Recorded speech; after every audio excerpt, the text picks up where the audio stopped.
This conference will now be recorded.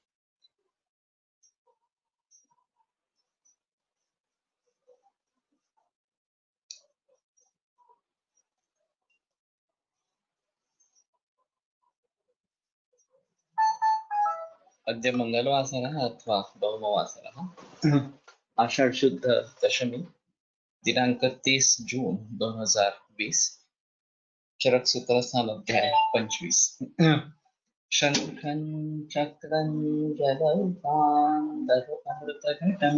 चारुदौर्भिश्चतुर्भिः सूक्ष्मस्वच्छातिहृत्यां शुकपरिलसन् मौलिमं भोजनेत्रं कालाम्भोदोज्ज्वलाङ्गं कटितटविलसच्चारुपीताम्बराढ्यं वन्दे धन्वन्तरिं तं निखिलगदवनप्रौढदावाग्निलीलम् प्रौढदावाग्निलीलम् ब्रह्मणो हि समारब्धामात्रेयाद्येषु पूजिताम् अस्मदाचार्यपर्यन्तां वन्दे गुरुपरम्पराम् आयुर्वेदरतं वन्दे माधवाख्यं महागुरुम् आयुर्वेदामृतं सर्वं शिष्येभ्यो यः प्रदत्तवान् द्रष्टाज्ञानी दृष्टकर्मा कृतकर्मा तथैव च अध्यापकोऽभिषक्श्रेष्ठो महान् संशोधकस्तथा गुणैरेतैः समुदितैः यत्कार्यं प्रतनोति सः समृद्ध्यर्थं हि कार्यस्य वयं प्रयतामहे सरस्वत्यै नमो यस्याः प्रसादात् पुण्यकर्मभिः बुद्धिदर्पणसङ्क्रान्तं जगदध्यक्षमीक्षते आत्रेयं प्रथमं वन्दे आयुर्वेदजगद्गुरुम् आयुर्वेदामृतं सर्वं गृहीत्वा हि सुरेश्वरात् अग्निवेशादिकेभ्यो यत् प्रेक्षत् सत्तमः प्रथमं तन्त्रकर्तारम् अग्निवेशं नमाम्यहम्।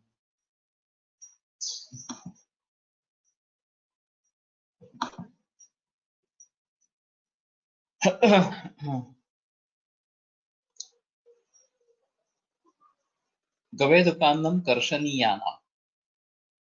गवेदुकं नाम किम्? एतत्तु चिन्त्यमेव। यदि कश्चन जानाति तस्य मराठी नामधेयं तर्हि वक्तुमर्हति। उद्दालकान्नं विरोचनीयानाम्। कर्षणीयानां गवेदुकान्नं श्रेष्ठम् एतत् तावत् स्थौल्ये प्रयुक्तुं शक्यते। यदा रोक्षणं कर्तव्यं तदा उद्दालकान्नम् इदमपि किम् इति इक्षुर्मूत्रजननानाम्। इक्षु ये मूत्रजनन द्रव्यों में सबसे श्रेष्ठ इस प्रकार का है और उसका भली भांति इस्तेमाल नहीं किया जाता।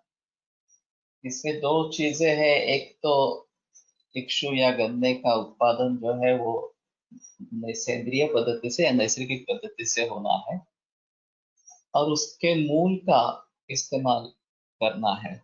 मैंने कई जगह ये प्रयास किए हैं और अभी कुछ इस प्रकार के किसान पहचान में है जो नैसर्गिक पद्धति से गन्ने की खेती करते हैं।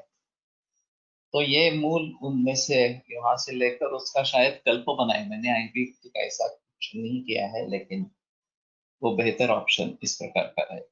यवाह पुरीश जननाना, यव जो है वो पुरीश जनन में श्रेष्ठ इस प्रकार से है।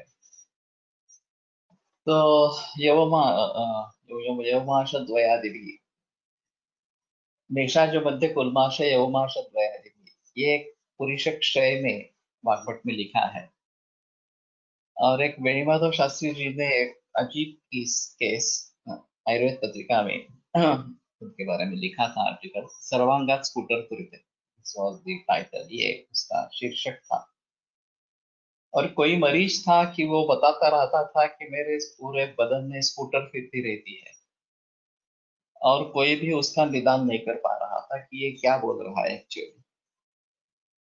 तो अंततः वेणुमाधव शास्त्री जोशी के पास केस आई तो उन्होंने ये समझ लिया कि ये पुरुष क्षय के कारण वायु पूरे शरीर में घूमता है और उसको वो स्कूटर घूमती है, ऐसा बता रहा था। पुरुषे वायु रुद्राणी सशब्दो वेष्टन्यो कुक्ष भरत में अत्युर्ध्वं हृत्पार्श्वे पीडयन् दृश्यम्, इस प्रकार का ग्रंथ में निर्देश है। लेकिन उसका कहना था गवेद को अन्न ने काय समझा। ये मुझे भी पता नहीं है, किसी को अगर पता है तो बता दे। और बाजार में मिलता है क्या, इसके बारे में ये भी बता दे। हाँ, तो पुरीश जनन उन्होंने स्थिर उसमें निशा जो मंदिर कुलमाश एवमाश तो ये वह और माश का सूप बना के प्रभु ताभ्यंतर मनोमाश सूप परम स्थान इस प्रकार से बताया गया। तो उसका इस्तेमाल किया और वो ठीक हो गया। तो एक जरा अजीब केस है, लेकिन पुरीश जनन में यव और ये माश दोनों श्रेष्ठ है। जांबवम वात जननानाम। पण असं कधी आपल्याला कळतं की पुरुष जनन करायला पाहिजे? हाँ। एक्चुअली ऐसा है कि हम कैसा समझे कि पुरुष क्षय है इस प्रकार। वृद्धि मलानाम संगाख्या क्षय जाति विसर्गता, ये एक सूत्र है कि मल संग है तो वृद्धि समझ लेनी है, और अति विसर्ग हो गया तो क्षय है। खास करके विरेचन होने के बाद या फिर अतिसार होने के बाद पुरुष क्षय देखा जा सकता है, ऐसा है। नहीं तो इन लक्षणों के आधार पर ही हमें समझना पड़ेगा कि मलोचितत्वात् देह से क्षय वृद्धिस्तु पीड़नः, मल शरीर के लिए साथ में होने के वजह से उनका क्षय ज्यादा पीड़ादायक है उनकी वृद्धि के हिसाब से। तो ये जो लक्षण पता है उन्हीं के आधार पर हमें जज करना पड़ेगा कि ये पुरुष क्षय है और पुरुष बढ़ाने वाली दवा देनी चाहिए। पाश्चात्य देशों में नॉनवेज जब प्रधान आहार है, मांसाहार प्रधान है, तो उसमें रफेज कम होता है और पुरुष की निर्मिति ही कम होती है। ये एक अहम चीज है। और इसीलिए वहां पे सैलड का प्रचलन है कि जिससे सैलड से ये ज्यादा मलभाग बनते हैं। उनमें यव एक ऐसी चीज है कि जो नित्य सेवनीय है और पुरुष को बढ़ावा देने वाली है, और पक्व करके भी खा सकते हैं, अपक्व भी खा सकते हैं। तो ये जो मंथ वगैरह जो बताए गए हैं वो अपक्व इस प्रकार से भी बना सकते हैं। तो शायद वो एक अच्छी चीज रहेगी। वैसे सैलड्स कच्चे होने के कारण ज्यादा भारी है, गुरु है पचन होने के लिए। और वहां ठंड ज्यादा होने के कारण अग्नि अच्छा रहता है, तो ये शायद उसमें तकलीफ नहीं होती। लेकिन यह एक उनके लिए अच्छा ऑप्शन रहेगा, और खास करके ओबेसिटी अभी जो बढ़ रही है उसके हिसाब से भी यह एक अच्छा ऑप्शन रहेगा। तो इन दोनों बातों को ध्यान में रखते हुए यवान्न का प्रयोग पाश्चात्य देशों में अगर किया जाए तो एक बेहतर तरीका रहेगा। और हमारे देश में भी अभी जब मेदो वृद्धि बहुत ही बढ़ रही है, तो यह इस प्रकार का अच्छा रहेगा। जाम्बवम वात जननाना, जम्बू जो है वात जनन में श्रेष्ठ है। अभी ये डायबिटीज के लिए जम्बुआसव लेना या जम्बू बीज चूर्ण लेना, जामुन खाना, इस प्रकार से लोग करते हैं। लेकिन ये वातवर्धक है, ये बात ध्यान में रखनी है। और वातज में है अगर है तो इसका सेवन नहीं ही करना है। ये सबसे अहम इस प्रकार की चीज रहेगी। ज्यादा से ज्यादा फल खाए, बीज जो है वो ज्यादा ही कषाय रसात्मक और वातवर्धक है। यव सूप एंड भाकरी खूप छान लागते। ओके, तो ये एक चीज हो सकती है कि यव का भली भांति इस्तेमाल अगर हम करेंगे तो बेहतर इस प्रकार का रहेगा। शष्कुल्य श्लेष्म पित्त जननाना, शष्कुली, ये शष्कुली का क्या है एक बार देखना पड़ेगा, उसका मीनिंग क्या है। नहीं तो कर्ण शष्कुली वगैरह जो बताते हैं वो करंजी जिसको बोलते हैं, इस प्रकार का है। गवेद का तो विद्वद्भिर गवेद प्रतिता स्त्रियां गवेद कटुका स्वादि कार्ष्यकृत कफनाशिनी। लेकिन गवेद तो है क्या ये एक अहम चीज है। और मिलता है क्या, ये सबसे अहम चीज है। अगर मिलती हो और टेस्टी हो तो एक स्थौल्य के लिए अच्छी दवा हमें मिल जाएगी, तो उसके बारे में थोड़ा सोचना पड़ेगा। तो शष्कुली के बारे में भी अगर चक्रपाणि दत्त ने कुछ विवरण किया है तो देखेंगे।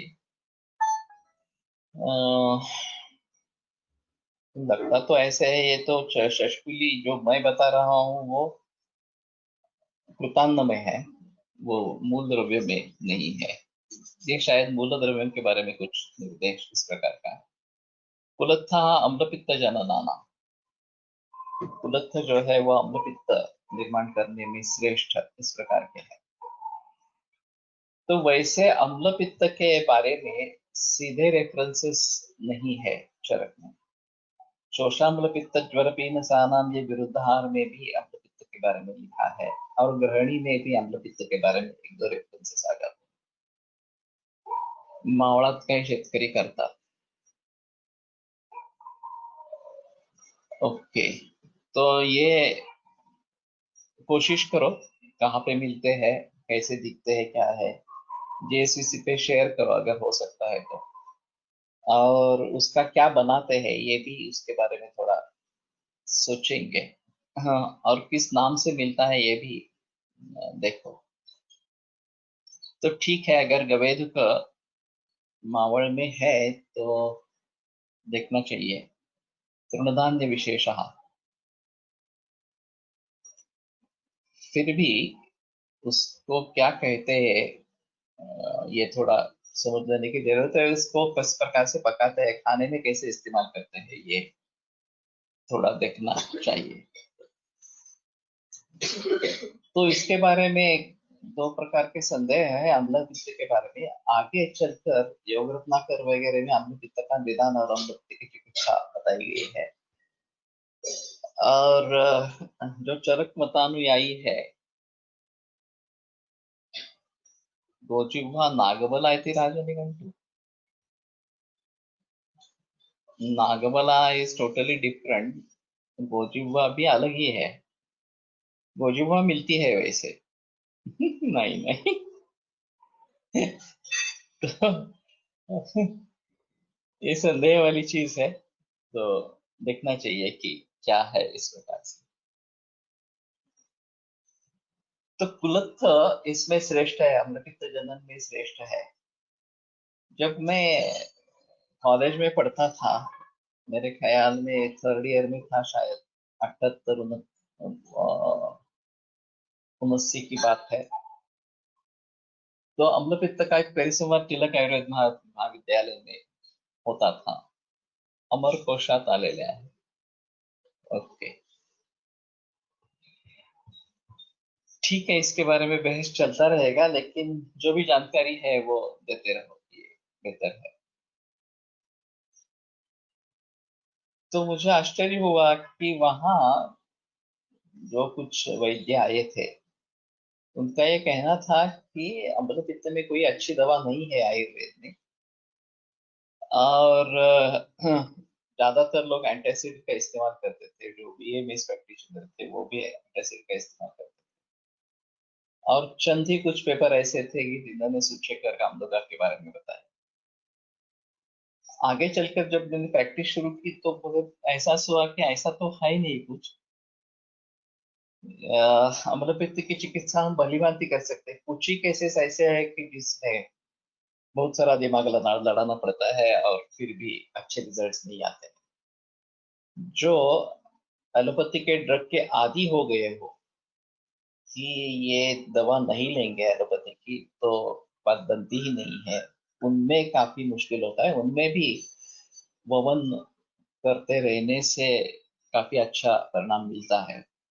लेकिन इस समय में मुझे ये एहसास हुआ कि आयुर्वेद करने वाले लोग बहुत कम है। वैसे मैं जानता था, लेकिन अम्लपित्त जैसी बीमारी के लिए भी हमारे वैद्य उस समय में तैयार नहीं थे। ये यवा और बार्ली के बारे में काफी संदेह है। जो अभी बार्ली नाम से जो बार्ली पर्ल्स मिलते हैं, बीज उनके जो मिलते हैं, ये अलग स्पेसीज होगी, उसको भी यव कहते हैं, लेकिन ये वास्तव में यव नहीं है। हमारे यहाँ एक शिंबी धान्य है, सॉरी, शुक धान्य है, ये वो जो है वो हस के साथ ही आता है, उसके आवरण के साथ ही आता है, और वो आवरण दूर नहीं कर सकती, उसी के साथ उसको पीसना होता है।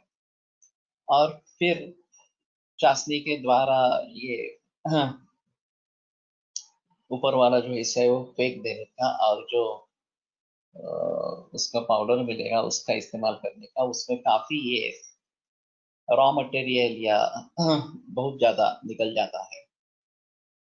तो मैं सहमत नहीं हूँ ये वो या ये बार्ली है इस प्रकार से, लेकिन बहुत लोग मानते हैं कि ये वो इस बार्ली, तो उसकी वो अलग स्पेसीज होगी जिसको कहते हैं। सो कुलत्थ ये एक मूत्राशमरी की अच्छी दवा है, तूनी प्रतितूनी की अच्छी दवा है, वात के हिसाब से भी अच्छी दवा है, वात और कफ के हिसाब से। और जिनको वो सूट करती है वो उनके लिए बहुत अच्छा काम करती है। लेकिन अगर अम्ल पित्त की हिस्ट्री हो तो कुलत्थ अम्ल पित्त बढ़ाने में श्रेष्ठ है, तो इसके बारे में थोड़ा सोचना पड़ेगा। नहीं तो कुलत्थ यूज वातव व्याधि में रेगुलर इस्तेमाल में आ सकता है। कुलत्थ का पिछला जो बोलते हैं वो भी बनाते हैं, कोकण में काफी उसका प्रचलन है। और उष्णवीर्य है, मूत्राशमरी नाशक, भेदक इस प्रकार का है, तो ये एक अच्छी दवा है। माशाह श्लेष्मपित्त जनना, उड़द जो है वो कफ और पित्त दोनों निर्माण करने में अग्रणी इस प्रकार का है। तो ये भी एक अजीब चीज है कि माश निकृष्ट बताया गया है, और माश कफपित्त निर्माण करने में श्रेष्ठ इस प्रकार का बताया गया है। फिर भी दक्षिण में यव नाम से मिलते हैं या सातु नाम से मिलते हैं, लेकिन सातु नाम से जो फ्लोर मिलता है वो अलग चीज है, वो गेहूं और हाँ चने दाल से बनता है। जो सातु से पीठ इस नाम से मिलता है वो अलग है। और सातु पूरा धान ही मिलता है, और वो श्राद्ध पक्ष में इस्तेमाल में लाया जाता है। तो श्राद्ध पक्ष के लिए सातु ऐसा बोलने से सातु मिल जाएंगे। रास रजत प्रवृत्तीसाठी पण कुलत्थ उपयुक्त, यस दैट इज ट्रू। ये उष्णवीर्य है और रजत प्रवृत्ति को बढ़ावा देने वाला है। व्हाट इज यव इन इंग्लिश बार्ली, बट क्या संस्कार करे जिससे कुलित पित्त न बढ़ाए, घी में बना घी में बताए। एक्चुअली बेहतर है कि जहाँ पित्त का संबंध है वहां इस्तेमाल ही नहीं करना। घी वगैरह डालेंगे थोड़ा परिणाम कम होगा, लेकिन बेटर ऑप्शन है वहां मुद्गयूष का ही प्रयोग करे, इसका इस्तेमाल नहीं करे। मैं अभी सुबह वैदिक विश्वविहंगम में जो बोल रहा हूँ आयुर्वेदिक शास्त्र, और उसमें एक अहम चीज है कि हमारे पास औषधियों का भंडार है, सागर है, और हम उसमें से किसको लेना है इसके बारे में सोच सकते हैं। तो अगर कफवात प्राधान्य है तो ही कुलत्थ का इस्तेमाल करो, वात कफ प्राधान्य हो तो। अगर कफ पित्त का है तो मुद्ग का इस्तेमाल करो, मुद्ग ज्यादा बेहतर इस समय में है। तो इस प्रकार से हम किसी चीज का सिलेक्शन कर सकते हैं, उसको पसंद कर सकते हैं। तो ये बेहतर तरीका है, और इसीलिए हम साइड इफेक्ट्स को टाल सकते हैं। ये दूसरा भी तरीका है साइड इफेक्ट्स को टालने का। हाँ। स्नेहाढ्य बलवीर्योज्जा विशेषात शिंबी जाते हैं, शिंबी जाति जो है रूक्ष है, और इसलिए स्नेहाढ्य करके उसको पकाना है। ये भी एक उसका जो दुष्परिणाम वातवर्धन का है वो टालने के लिए अच्छा कदम है। लेकिन बेहतर है कि उस स्थिति में उसका इस्तेमाल ही नहीं करे, जिनमें ये आपत्ति है उनका इस्तेमाल ही नहीं करे, ज्यादा बेहतर। मदर्पणम वमन आस्थापन अनुवासनोपयोगिना, मदन फल वमनाम वमन में तो श्रेष्ठ है, उसके बारे में कोई संदेह नहीं है। आस्थापन में भी श्रेष्ठ है, और उसका इस्तेमाल आस्थापन में किया जाता है, लेकिन अनुवासन में नहीं किया जाता। तो शायद इस बात को ध्यान में रखते हुए अनुवासन का तेल जब सिद्ध करते हैं तो उसमें बदन फल का इस्तेमाल कर सकेंगे, ऐसा थोड़ा सा है। इसमें एक और भी चीज होती है कि इसमें संप्राप्ति भंग करने का सामर्थ्य होता है। सो दोष और दूष ये जो संवूर्चना बन गई, उस संवूर्चना को तोड़ने का सामर्थ्य इस प्रकार के द्रव्य में होता है। और जब हम शमन के रूप में इसका इस्तेमाल करते हैं तो उसका इस्तेमाल भली भांति हो सकता है। अभी एक यो त्वचा प्रियंगवादी इस प्रकार का योग स्तन्य दोष के शोधन के लिए आया है, तो मैंने उसका इस्तेमाल breast cancer particularly ductal cell carcinoma इसमें आरंभ किया है। तो डक्टल सेल जो है वो स्पंदन निर्माण करने वाले सेल्स इस प्रकार से है, और चूंकि ये स्तन्य शोधन है और उसकी समूर्छना को भंग करता है, तो संभवतः कैंसर की संभावना इसमें कर सकते हैं। और मैंने इस दृष्टि से उसका आरंभ किया है। वो पूरा योग ही सूक्ष्म करके डक्टल सेल कार्सिनोमा में मैं यूज करता हूँ। अनुवासन में वदन फल का अगर इस्तेमाल करना है तो ये जो द्रव्य हम बनाते हैं विशेषतः निर्गुंडी तेल, सहचर तेल वगैरह वगैरह इस प्रकार से, तो उसके कलक द्रव्यों में शायद बदन फल का इस्तेमाल करें वो तेल सिद्धि बनाते समय। और जिन तेलों का हमें अनुवासन में प्रयोग करना है उसमें ये डालें, तो ये फिर अनुवासन के भी ये भी काम में आएंगे। तो जो बदन के लिए लगाने के लिए तेल है वो अलग रखे, और अनुवासन के इस्तेमाल में आने वाले चाहे निर्गुंडी तेल हो, सहचर तेल हो, तो इसमें अच्छा परिणाम मिलेगा। बदन फल बाह्य लेप इज ऑल्सो यूजफुल इन व्रणशोफ अपक्वावस्था। बढ़िया, ये मैंने किया नहीं है एक्चुअली।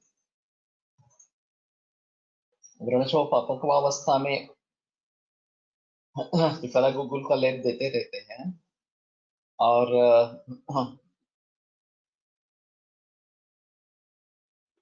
ये गुलबख्शी का एक पत्ता होता है, तो उसमें पोटिस उपनाह बना के उसको लगाते हैं तो पकवा हो जाता है, ये भी देखा है।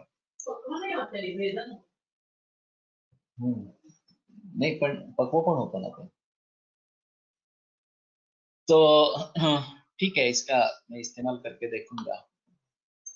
बदन फल चूर्ण अनुवासनात स्नेहात ज्याप्रमाणे सैंधव टाकतो त्याप्रमाणे टाकून अनुवासन देता येईल। हो सकता है, लेकिन सैंधव के घुलने की अपेक्षा ज्यादा है।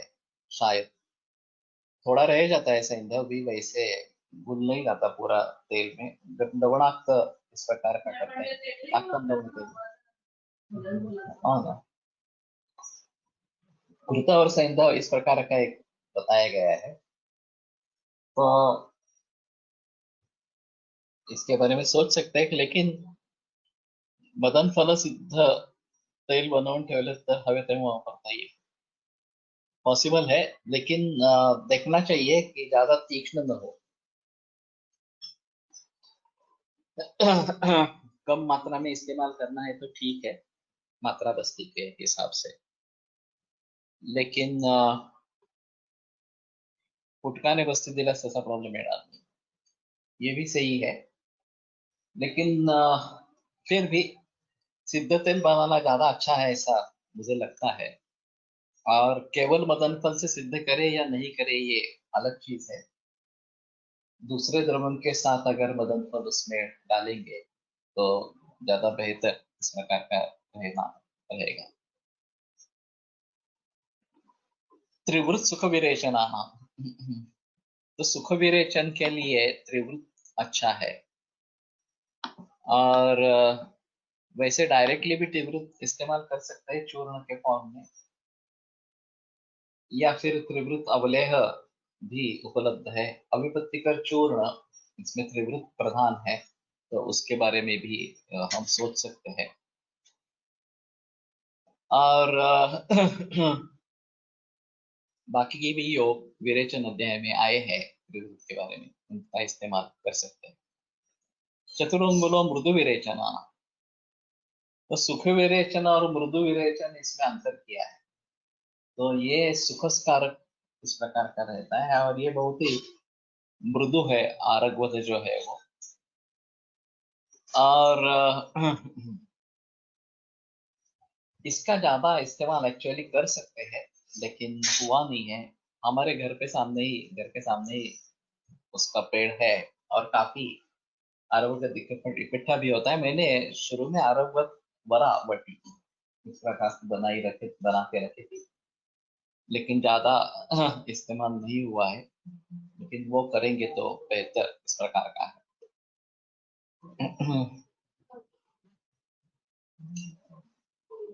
स्नुपयस तीक्ष्ण विरेचना, स्नुही क्षीर तीक्ष्ण विरेचन में श्रेष्ठ इस प्रकार का है।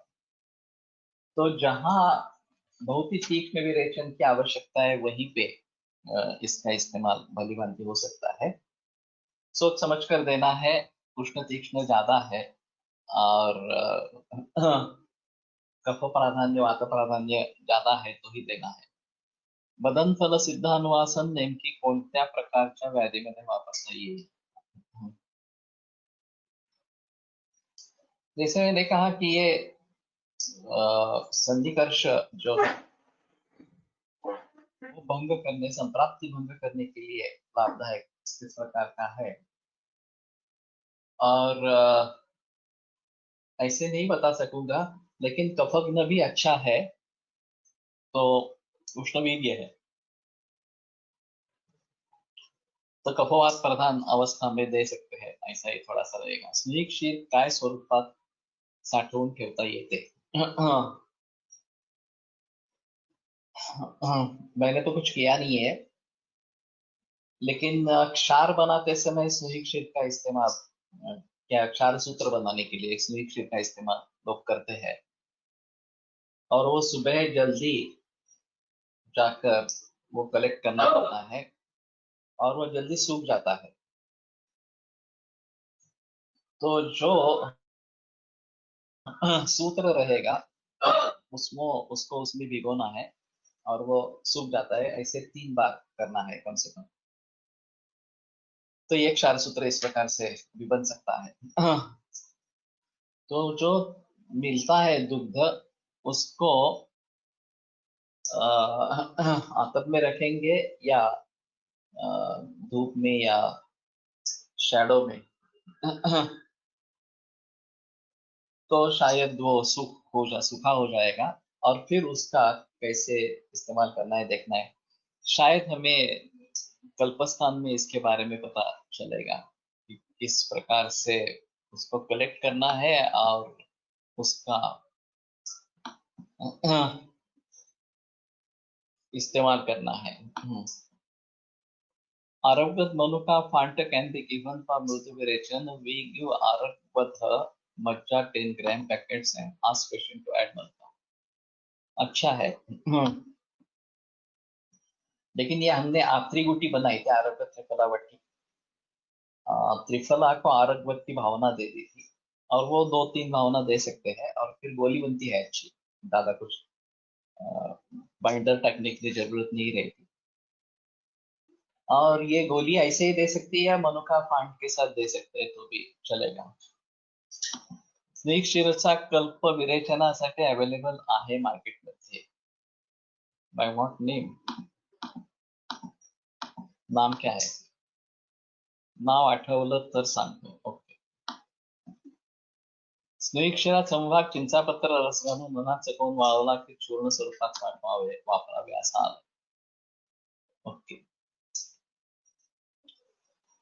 तो ये भी सिंपल है। सिर्फ ये ज्यादा उष्ण तीक्ष्ण है तो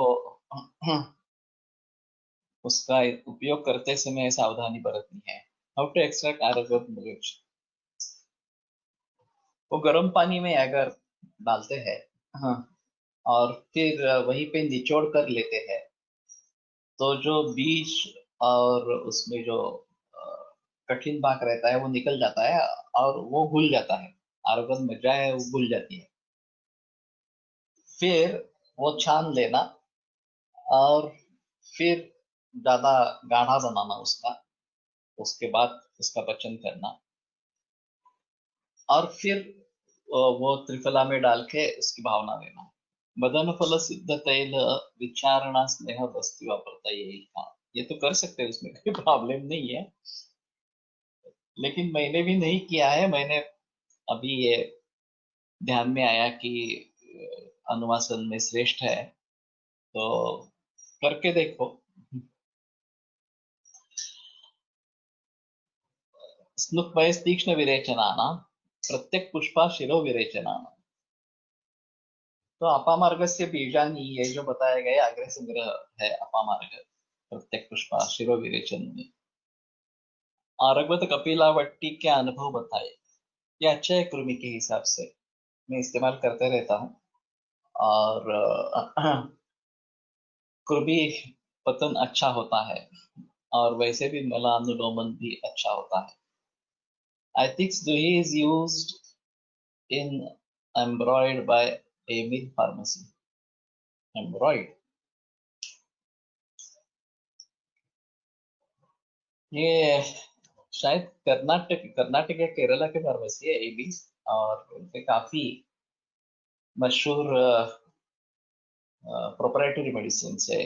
नीरी टैबलेट और नीरी सायरप, ये भी उनके हैं, जिनका मैंने इस्तेमाल किया है किडनी फेल्युअर में।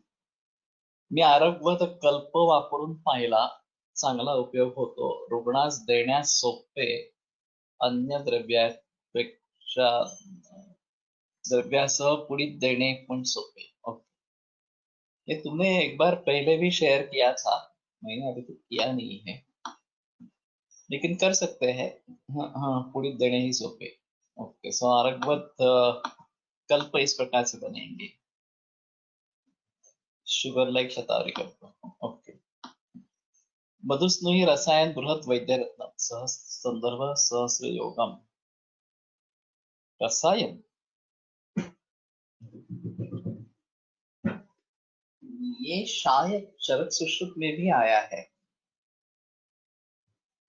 देखेंगे जब हम सहस्र योग पढ़ेंगे तो उसके बारे में पता चलेगा। और अभी जो इस प्रकार के मरीज है कि जिनका कॉन्स्टिपेशन बहुत ही ज्यादा है, उनमें मैं मिश्र का स्नेह का इस्तेमाल करता हूँ। कुछ बूंदों से लेकर 5 चम्मच, आधा चम्मच, 1 चम्मच ऐसा भी देता हूँ, और उससे काफी रिलीफ हो जाता है। ये तो सही है, मिश्र का स्नेह अवेलेबल भी है, उसमें कोई प्रॉब्लम नहीं है। लेकिन मधुस्नेह अगर रसायन है तो शायद इसका इस्तेमाल कर पाएंगे। मैं देखता हूँ, अगर ये मिलता है वैद्य रत्न का तो जरूर ट्राय करेंगे उसके बारे में। हाँ, लिहून ठेवा, आपण मागवून ठेवू। सो प्रत्येक पुष्पा शिरो विरेचना, प्रत्येक पुष्पा जो है वो शिरो विरेचन में श्रेष्ठ इस प्रकार का है। उसका भी बीज चूर्ण का अगर इस्तेमाल करना है तो ये काफी तीक्ष्ण इस प्रकार का हो जाएगा, हमने कभी किया नहीं है। इट इज यूज्ड इन कुष्ठ। ओके,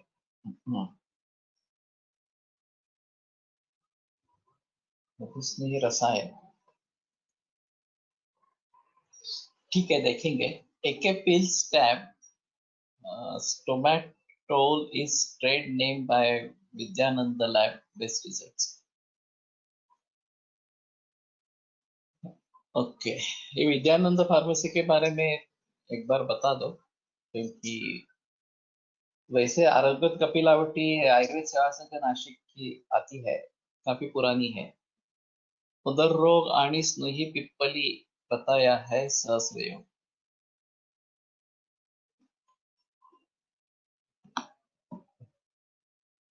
उदर रोग, AI स्नोही पिप्पली।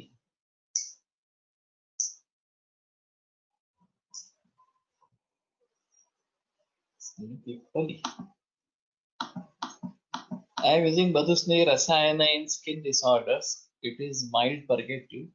सीताराम फार्मेसी बनवत आहे. Okay. So Sitaram Pharmacy is also available, then we may think about this. Badusney.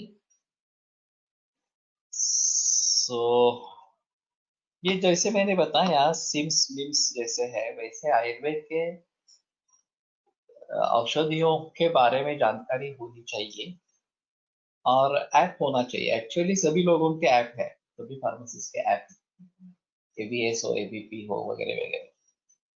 उन सभी ऐप को जोड़ने वाला एक ऐप होना चाहिए. एक ही रोग के लिए किन किन के क्या क्या प्रोडक्ट्स है, इस प्रकार से, चाहे टेक्सचुअल हो या प्रोप्राइटरी, इस प्रकार के हो. बट दिस मधुस्नोही इज फॉर चोपचिनी. फॉर ये क्या है चोपचिनी? फ्रॉम चोपचिनी और फॉर चोपचिनी. मधुस्नेही रसायन फलश्रुति कुष्ठकिलास प्रमेह पिडका मगंधर अर्श अर्बुद कंटू गंडमाला वातरक्त पित्तज रोग रक्तज रोग गुह्य व्रण. काफी वाइड है फलश्रुति. किलास भी है इसमें, श्वित्र भी है, और प्रमेय पिड़का भगंदर अर्श अर्बुद भी है, तो शायद, और गंडमाला भी है. हाँ, तो कैंसर में भली भांति इस्तेमाल होता है, और रसायन भी है. तो कैंसर में इस्तेमाल करने में कोई ज्यादा तकलीफ नहीं रहेगी. तो ठीक है, मैं जरा देखता हूँ मधुस्नेही रसायन उपलब्ध जो है. एबिस का मधुस्नेही रसायन, ABS का भी है. चोपचिनी मधुस्नेही चूर्ण also available. चोपचिनी, it is SKM pharmacy.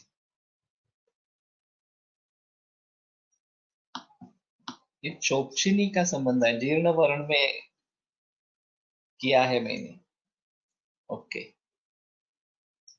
तो ये भी काफी मुश्किल होती है, क्योंकि खास करके कैंसर में जख्म होते हैं. ओरल कैंसर, ब्रेस्ट कैंसर इसमें ज्यादा दिखाई देते हैं, और वो काफी तकलीफ देते हैं. हाँ, और वो दुरुस्त होना काफी मुश्किल हो जाता है. तो मधुस्नेही रसायन अगर वर्ण के हिसाब से अच्छा है तो उसके बारे में सोचेंगे, या डायबिटिक वुंड के बारे में भी सोच सकते हैं, गैंग्रीन के बारे में. तर्पण मधुस्नेही पित्त प्रधान कुष्ठात देता येणार नाही ना. ये तो सभी जगह ही रहेगा ही कि कहाँ पे देना है, कहाँ पे नहीं देना है. एक बार पाठ समझने के बाद उसके बारे में थोड़ा जिक्र करेंगे. तो सहस्त्र योग में शायद ये आ जाएगा, बीच में अगर कहीं होता है तो देखते हैं इस प्रकार से. तो ये तीक्ष्ण विरेचन में है, प्रत्येक पुष्पा शिरो विरेचन में. हाँ, उसके बारे में बात कर रहे थे, लेकिन अनुभव किसी का भी उसमें नहीं है. अपामार्ग बीज इस प्रकार का, और वो इसी सीजन में आगे मिलेगा, वर्षा ऋतु में, वो कलेक्ट करना है. विडंगम कृमिघ्नानम. कृमिघ्न द्रव्य में विडंग श्रेष्ठ है, और ये सभी जानते हैं वैद्य. और विडंगारिष्ट और विडंगासव इनका काफी इस्तेमाल होता रहता है. फिर भी ग्रंथों में उसकी फलश्रुति अलग ही है. विडंगा वातव्याधि के लिए बताई गई है, और विडंगारिष्ट प्रचलन में है, वो कृमि के हिसाब से प्रचलन में है. ये एक अहम चीज इस प्रकार की रहेगी. और शायद इसकी चटनी बना के उसके साथ रोटी वगैरह लेने के लिए कहेंगे तो बेहतर रहेगा. तो पुदीना, विडंग, रसोन, और मे बी कोकोनट, इस प्रकार से चटनी बनाएंगे तो शायद ये अच्छा काम करेगी, ऐसा है। शिरीषो विषग्नाना, शिरीष जो है वो विषग्न इसमें श्रेष्ठ है। आमच्या येथील एक वैद्य वापरतात अपामार्ग शिरोविरेचनात प्रतिशायामध्ये। ओके, कैन ऐड ओवा, ये भी पॉसिबल है उस चटनी में। तो प्रतिशाय में मैंने तो इस्तेमाल नहीं किया है। प्रतिशाय में पहली अवस्था होती है वो पाचन की होती है, लंघन पाचन की। और जब हम नाक साफ करने की कोशिश करते हैं और कुछ निकलता नहीं है तो समझ लेना है अमावस्था है। जब कफ निकलना शुरू होता है तब समझना है कि पक्वावस्था है, और उसी अवस्था में शोधन नस्य देना है। पहली अवस्था में शोधन नस्य दे देंगे तो उससे बहुत तकलीफ बढ़ जाती है और फायदा कुछ नहीं होता। तो इसमें एक अहम चीज है कि पहले लंघन पाचन करो, रात का खाना बंद करो, रात में सिर्फ कुलथयूष या मूत्रयूष ऐसा देना आरंभ करो। जब पक्वावस्था आ जाएगा और ऊपर से लेप लगाओ शुद्धि वगैरह का, और जब पक्वावस्था आ जाएगी और आसानी से कफ निकलने लगेगा तब नस्य करो। वो षड्बिंदु तेल का मैं ज्यादा इस्तेमाल करता हूँ और वो काफी तीक्ष्ण इस प्रकार का है, शोधन अच्छा करता है। लेकिन वचा तेल का भी इसमें इस्तेमाल हो सकता है, और शुंठी प्रदमन नस्य भी इस्तेमाल किया जा सकता है, वचा प्रदमन भी दिया दिया जा सकता है। वैसे अपामार्ग बीज का भी हो सकेगा इस प्रकार से। सिर्फ अपामार्ग प्राप्त करना ये थोड़ा सा डिफिकल्ट है।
सर आवाज येत नाहीये।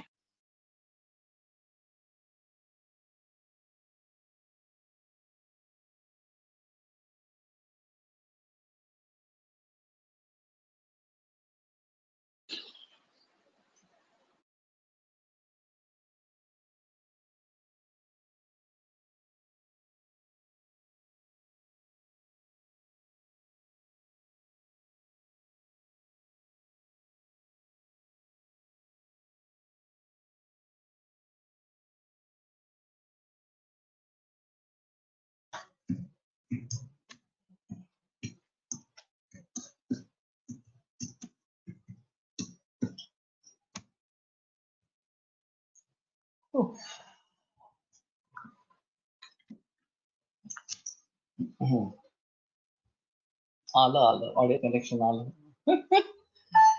No, okay. तो ये ऑडियो कनेक्शन चला गया था इसलिए।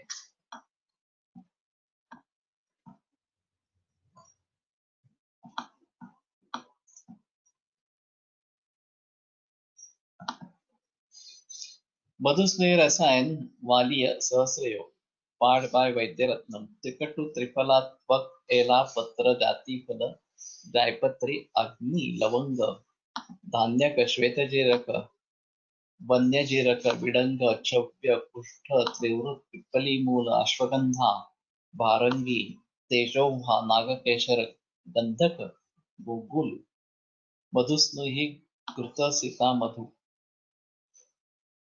क्वाइट एलेबोरेट पार्ट है और काफी सुगंधित द्रव्य है, तो उसके बारे में थोड़ा सोचना पड़ा। गूगल भी है और गंधक भी है। If patient has pratishyaya due to nasarcha what we think, अर्श की चिकित्सा करनी है। ज्यादातर हम प्रतिशय की चिकित्सा करते रहते हैं, लेकिन वहां पे निर्देश है कि जिस प्रकार ये गुदस्थान में अर्श हो सकता है, वैसे नासाकर्ण में भी हो सकता है।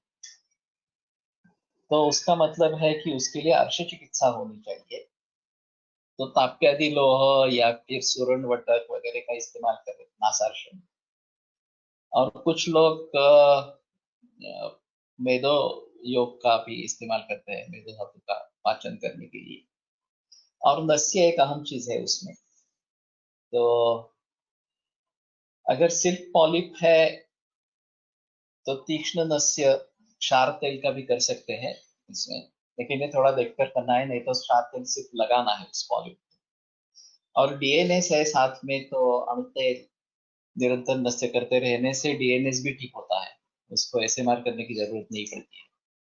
शिखरी तेल नस्य नासार्श मध्ये उपयुक्त। शिखरी तेल मिलता है तो ये फिर अपामार्ग का ही है।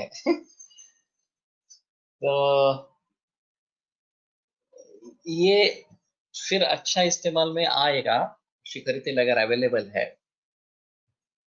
तो उसके बारे में सोचना है। यस यस भाई एसडीएम, ठीक है। तो तीक्ष्ण नस्य के बारे में अगर सोचना है थोड़ा सा, तो शिरो विरेचन करवाने के हिसाब से तो एक अपामार्ग अच्छा रहेगा।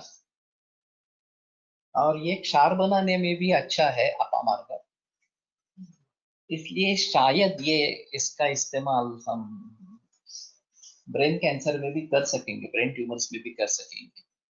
अभी तो मैं पंचगव्य गुप्त बताता हूँ नस्य के लिए, और जिनको सूट नहीं होता उनको महाकल्याण का बताता हूँ। लेकिन शिखरी तेल एक अच्छा ऑप्शन रहेगा।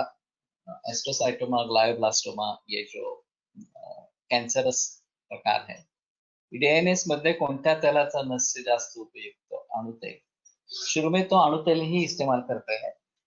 अगर ज्यादा कफ प्राधान्य है तो षडबिंदु तेल का भी इस्तेमाल करते हैं। लेकिन इसमें ऐसा है कि कौन सा तेल इस्तेमाल करते हैं इसके बजाय कितने दिन तक वो लगातार इस्तेमाल करते रहते हैं, ये ज्यादा महत्वपूर्ण है। तो 5-6 महीने लगातार करने से सिम्टम्स तो चले जाते हैं, और ये भी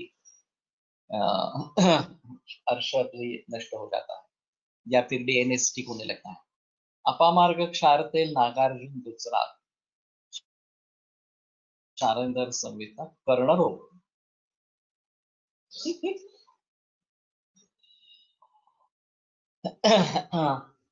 ये कर्णार्श में इस्तेमाल में आ सकता है, ऐसा है थोड़ा सा। कर्णार्श वैसे बहुत कम दिखते हैं, ज्यादा दिखाई नहीं दिए हैं। लेकिन ये अपामार्ग क्षार तेल और शिखरी तेल, इसमें शिखरी में रॉ अपामार्ग का इस्तेमाल अगर है तो ये सौम्य रहेगा, और अपामार्ग क्षार तेल तो क्षार का ही बना है, तो ज्यादा तीखा इस प्रकार का होगा।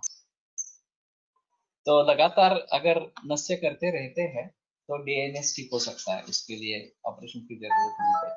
और वैसे भी ऑपरेशन करने के बाद भी ये दोहराता है, तो उसका कोई मतलब नहीं है इस प्रकार से। लेकिन अर्श के हिसाब से अर्श की चिकित्सा करो, ये एक इसमें अहम है। सिर्फ प्रतिशय की चिकित्सा मत करना, अर्श की चिकित्सा करना। हाँ, शिरीष के बारे में बता रहा था कि शिरीष अगर इस प्रकार से उपलब्ध है तो विषग्ध द्रव्यों के हिसाब से हमें उसका इस्तेमाल करना है। और ये शायद अपामार्ग तेल ही ऊपर से, अपामार्ग क्षार तेल ही ऊपर से लगाओ, ऐसा ही ठीक रहेगा। तो सभी कैंसर के मरीज में जो केमोथेरेपी पे है उनके बारे में, शिरीष के बारे में सोच सकते हैं। मैं तो अभी ये सुवर्ण आदि योग बनाता हूँ, सुवर्ण भस्म और सुवर्ण गैरी इस प्रकार का, और दूसरी विषादी आगत इसका इस्तेमाल करता हूँ। लेकिन गर्भाशय के पॉलिप्स में अतिरज प्रवर्तन होता है।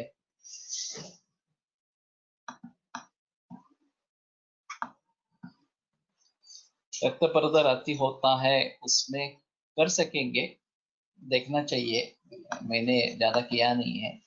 नासारोध तात्काल उपयोगासाठी 5 ml दशमूळ तेल व अन्य उचित त्रिबिंदू अमृतबिंदू मिक्स करून देतो, ऑट्रिविनची सवय तुटते। वाव ये ऑट्रिविन एक अजीब कंपनी है, उसका विज्ञापन आने लगे, मुझे बहुत आश्चर्य की बात हुई। मैंने पहले बचपन में ऑट्रिविन की कितनी बोतलें खत्म की है मुझे भी पता नहीं है, क्योंकि मुझे बहुत तकलीफ थी इस प्रकार की, और ये आयुर्वेद में आने के बाद प्रतिशत ठीक हुआ है मेरा। तो ऑट्रिविन के रिजल्ट तुरंत मिलते हैं, उसमें कोई संदेह नहीं है। हाँ, 1 मिनट के अंदर भी नाक खुल जाता है, ये सही है। तो शायद इस अमृत धारा वगैरह, क्योंकि ना अमृत धारा में यूकलिप्टस ऑयल है, ये तत्काल परिणाम करेगा। निरंतर रूप से इस्तेमाल में आने के लिए मैं तो इसमें पहले तापसवेद, रूक्ष तापसवेद और फिर शुंठी जायफल या ज्यादा से ज्यादा दालचीनी का लेप बताता हूँ, और फिर नाक खुल जाता है, ऐसा है। डीएनएस मध्ये अणुतेलस्य मात्रा 2 ड्रॉप्स ओनली। एक्चुअली ड्रॉप ये अलग चीज है, वहां बिंदु का निर्देश है। हाँ, और बिंदु का मतलब यावन्मग्नात् समुद्रतात्, यावत्पतित बिंदु द्वयान्मग्न समुद्रतात्, 2 पे जिसमें हम डाले, और फिर जितनी जितनी क्वांटिटी आती है वो करीबन 0.5 ml इतनी रहती है। ये एक बिंदु हो गया, तो 3 बिंदु की मात्रा अगर देनी है तो भी, या 2 बिंदु की देनी है तो भी 1 ml इतना कम से कम हो जाता है। और शोधन के लिए 6, 8, 10 बिंदु इस प्रकार की बताई गई। तो गणेश 12 सीसी के ऊपर है एमडी का, उससे एक बार बात करो, या वो यहाँ पे शेयर करें। तो 2 ड्रॉप्स नहीं है, ड्रॉप्स ये बिंदु का ट्रांसलेशन गलत ही है, बिंदु ही रखना चाहिए, और बिंदु की जो शास्त्रीय परिभाषा की गई है उसके बारे में बताना है। संजीवनी पण वाटी पण वापरतात नासार्षमध्ये भल्लातक कल्प म्हणून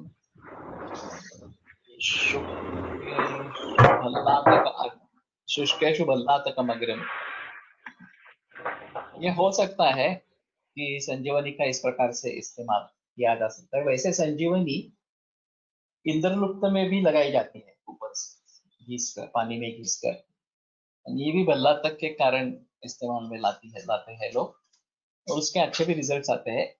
जिनको भल्लातक की एलर्जी है उनको तकलीफ हो सकती है, ये बात ध्यान में रखनी है। सो शुष्केशु भल्लातकम अग्रम उत्तम, शुष्क दशांगलेपात श्रीषा है, दैट इज ट्रू। नासार्ष तेल available, ABS had the opportunity of using Amrita Bhallataka for Jiro Pratishay in a patient. He was much kapha pradhan that he finished 2 jars without any side effect. If kapha pradhan avastha is there, then Bhallataka is a miracle drug for nasal polyp. Sanjeevani tea prepared using Bhallataka oil is also very good for nasal polyp. Datar Shastri suggested to use Bhallataka oil for making Sanjeevani tea, but said to omit Vatsanava from it. Or if you want, use Vatsanava then add Kankan also. तो दातार गुरु जी का औषधिकरण एक अलग ही चीज है, और वो उनका अनुभव सिद्ध है, तो बेहतर है वो जैसे बताते हैं वैसा ही करें, ये बेहतर है। Have been using Bhallataka Kalpa and Sanjeevani tea in many cases. Okay. Bhallataka Kalpa ये थोड़ा अलग रहेगा, मैंने तो कभी इस्तेमाल नहीं किया है Bhallataka कल्प इस प्रकार से। तो संजीवनी वटी भी उतनी ज्यादा इस्तेमाल में नहीं है जितने द्वे विसुच्चाम प्रदापयत वगैरह जो उसकी फलश्रुति बताई गई है, उसके हिसाब से संजीवनी वटी का उतना इस्तेमाल नहीं किया गया है। कल्प मीन्स अमृत भल्लातक एंड भल्लातकासु. ओके. तो ठीक है, मैंने सोचा कि शतावरी कल्प जैसा कल्प भी बन सकेगा. मुझे ऐसा नहीं लगता कि इसका बनेगा नहीं. तो उसके बारे में थोड़ा सोचना बेहतर इस प्रकार का रहेगा. तो ठीक है, अभी यहीं पे रुकते हैं और कल फिर से आगे बढ़ेंगे. आज दोपहर 3:30 बजे, जैसे कि भल्लातक तेल शर्करा प्लस गोधूम, शर्करा प्लस गोधूम, ये कहाँ पे इस्तेमाल करते हैं? भल्लातक अगर गेहूं के साथ पिसवाते हैं, ये भी एक है. 1 किलो गेहूं के लिए 1-2 भल्लातक उसी में डाल देते हैं, पिसते समय डाल देते हैं. ये संधिवात के लिए अच्छा काम करता है. जिनको भल्लातक तकलीफ नहीं देता, ये इनमें अच्छा काम करता है इस प्रकार से. एनी एडवाइस फॉर कर्णस्राव इन चिल्ड्रन? उसमें धूपन ही ज्यादा अच्छा है. पहले धूपन करो, कान स्वच्छ करो, और फिर ये जो तेल वगैरह का, आसन बिलवादी वगैरह ऐसे प्रकार के तेल का लगाने के लिए इस्तेमाल करो. अग्निकर्म पण सद्य फलदायी नासार्ष मध्ये तसेच क्षार कर्म पण, ये है, उसमें कोई संदेह नहीं है. अग्निकर्म या क्षार कर्म इसमें सद्य फलदायी है, लेकिन ये एक्सपर्ट जॉब है थोड़ा सा. तो कर सकते हैं, अगर जो करना चाहते हैं वो कर सकते हैं, उसमें कोई संदेह नहीं. तो आज दोपहर 3:30 बजे और कल दोपहर 3:30 बजे योग सूत्र आरंभ करेंगे. और ग्रंथ वाचन से 1 इयर्सचे सबस्क्रिप्शन केले आहे, याचा वेगळा ग्रुप करणार आहे का? इसी में आ जाएगा. जिन्होंने अभी तक सब्सक्राइब नहीं किया है, सब्सक्रिप्शन नहीं दिया है, वो आज ही तुरंत सब्सक्रिप्शन दे दे. कल से लिंक अलग होगी इसकी, जो है सुबह की और दोपहर की, वो एक ही लिंक होगी. जो सुबह के लिए होगी वही लिंक दोपहर के लिए भी होगी. जो हम अभी इस्तेमाल कर रहे हैं वही लिंक आज दोपहर के लिए भी होगी. कल से ये लिंक बदलेगी, और जिन्होंने सब्सक्रिप्शन दिया है उन्हीं को मिलेगी, नहीं तो बाकी लोगों को नहीं मिलेगी. तो सभी लोग सब्सक्रिप्शन आज ही भरे. लिंक है टेलीग्राम, इस वो टेलीग्राम पे आ जाएगी, उसमें कोई प्रॉब्लम नहीं. How to subscribe? ये कल भी पूछा गया था, मैंने कल भी जवाब दिया था कि instituteofayurved.com पे जाओ, गाडगिल सर ग्रंथ वाचन करके लिंक है, उसमें क्लिक करो और फिर आगे तुम्हारा तुम्हारी जानकारी भरने के बाद पेमेंट ऑप्शंस आ जाएंगे. तो उसको क्लिक करो और पेमेंट करो. ज्यादा तकलीफ वाली बात नहीं है. डेबिट कार्ड, क्रेडिट कार्ड, ये बैंक ट्रांसफर वगैरह सभी चीजें हो सकती है उसमें. तो वो देखो कैसे करना है. लेकिन अगर इसमें तकलीफ आती है तो फिर विलोक भारतीय को फोन करो. और जो अभी ओल्ड पेमेंट ऑप्शंस आहेत, ओल्ड पेमेंट ऑप्शंस आहेत, आई डोंट अंडरस्टैंड. तो पहले की पेमेंट की हुई है सर? नहीं, जिन्होंने पहले पेमेंट किया है उनको कुछ नहीं करना है. आपने अगर 1800 का किया है तो आपको कुछ नहीं करना है, आपको ईमेल आने वाला है, ऐसा वो बता रहा था विलोक. There comes an error yesterday. I tried many times. So please contact विलोक भारतीय directly. विलोक भारतीय से संपर्क करो, उसका नंबर सभी को मालूम होगा शायद. हाँ, बस मुझे चार्जेस भरने,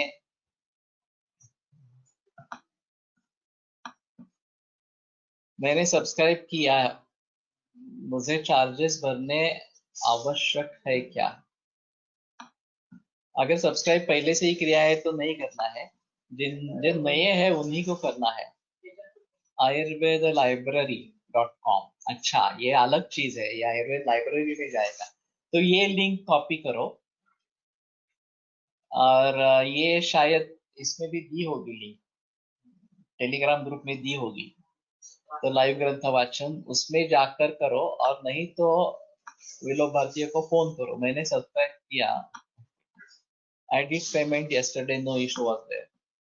Okay.